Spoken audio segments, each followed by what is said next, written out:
Shoma seku right.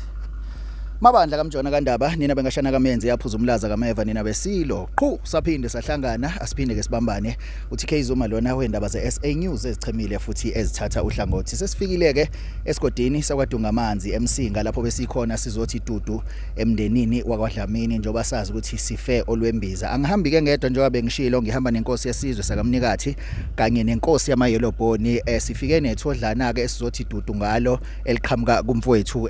uKhabazela bathi ke ngizothi ukusondela nje kancane ngiqale ngokhabazela mhlambe akathi qaphu nje kafishane mfowethu Gqilaza online bakwethu sigqilaza online sibingelele nje umhlaba wonke la ukufika khona lombukiso njoba sikhona phakathi umuzi wakwaDlamini bakwethu njoba silana nje inhliziyo zibhlungu kodwa akukho esingakwenza sigqilaza online sitheke bakwethu sizohlanganisa amehlo nomndeni wakwaDlamini njoba silana ke bakwethu asamsodwa kunethodlana esiliphethe lapha sigqilaza online sibambisene na wonke nje ke abafowethu umkhandlu wesizwe uMalinga Ntokozo Khazi ngokubambisana ke bafowethu saze sagcina ke kube impumelelo ukuthi sifike lana silethe lokho okuyithodlana ukuthi bakwazi ukuthi behlangabezane nabantu abazobe khona ngomgqibelo nakufihlwa or kubekwa lensizwa yakwaDlamini Khabazela mhlawumbe nje kafushane ngenxa yesikhathi ngesikhathi siza ngalana oke wathinta udaba olubaleke kakhulu ukuthi lensizwa uyigcine ngesonto edlule elokhuzeni emcimbini kaNjabulo la ikhulume khona ngokuthi isiyaqeda ukwakha mhlawumbe ungaphinda uthi nje ifahla kancane kubabukeli ukuthi ungcine nini usicebi benikhuluma ngani bakwethu kubhlungu kakhulu ke lokhu engizokuveza lana ngoba ngiyacabanga bekuyi last week uGodo nePhinifa emcimbini kaNjabulo okade usesowethu uthe nje nayiqeda ukudlala ungena besipake nje endaweni eyodwa kwi-VIP naye waphuma ngene emontweni yakhe ehamba nabantu abaningi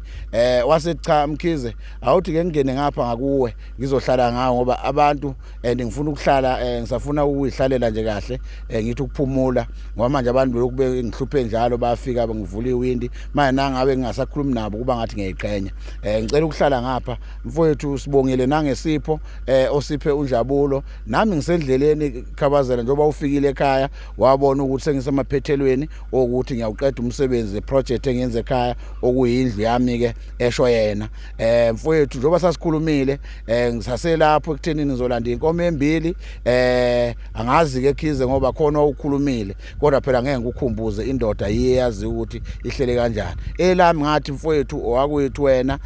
mina ngasuka ekhaya ngenhloso yokuthi ngizobona nento yenzayo lokho engangikusho ngangathunywa umuntu namhlanje ngisasho ngithi mfowethu na uthengele zonkomo embili akusimpoqo kodwa mina nginaye yodwa engiyokupha yona njengomfowethu ukuthi ukwazi ukubhekana nabantu ngoba na uthi usuyavula ngeke kuza abantu ababili mhlambeni abafana nabakaMkhize wena ngoba wazo umhlaba wonke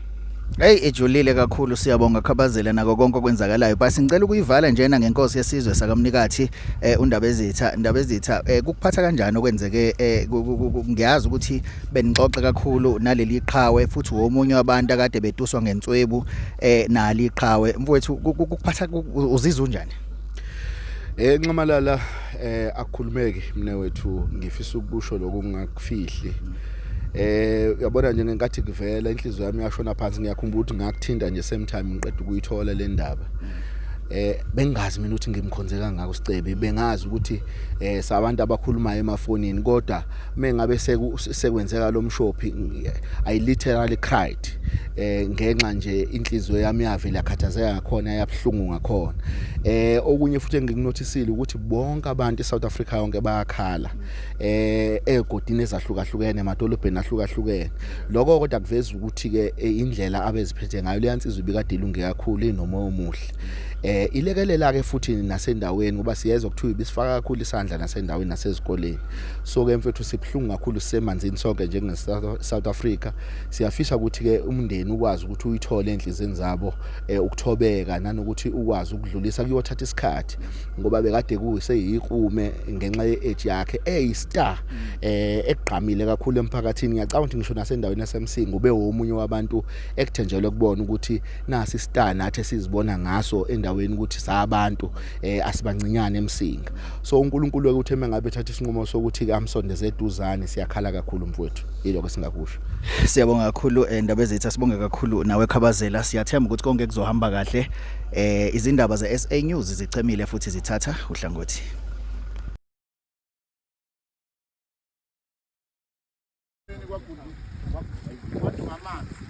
Bakwethu sobhongela emswaneni sigqilaza online awanibona nje bakwethu nemoto lokhu singene ezingenile okukhombisa ukuthi umfowethu lona ubebambe enkulu iqhaza emphakathini wase-South Africa njonkana. Ngithi bakwethu ke nasi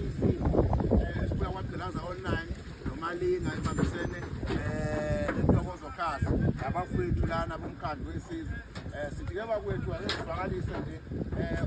uSithole mhlawumbe naba bomndeni nabo bephawulele bekwazi ukwemukela isipho lesi esilethile la kwaShongwe. Siyabonga siwumndeni wakwaDlamini, siyabonga ukuphilaza ithimba lonke ahamba nabo. Siwumndeni wakwaDlamini, silahlekelwe, siyakhala, ungalahlekelwe thina sonke sodwa kodwa silahlekelwe sonke sakwakhaya. Siyasibonga isipho abafike nasekhaya, siyasibukela ngenkobeko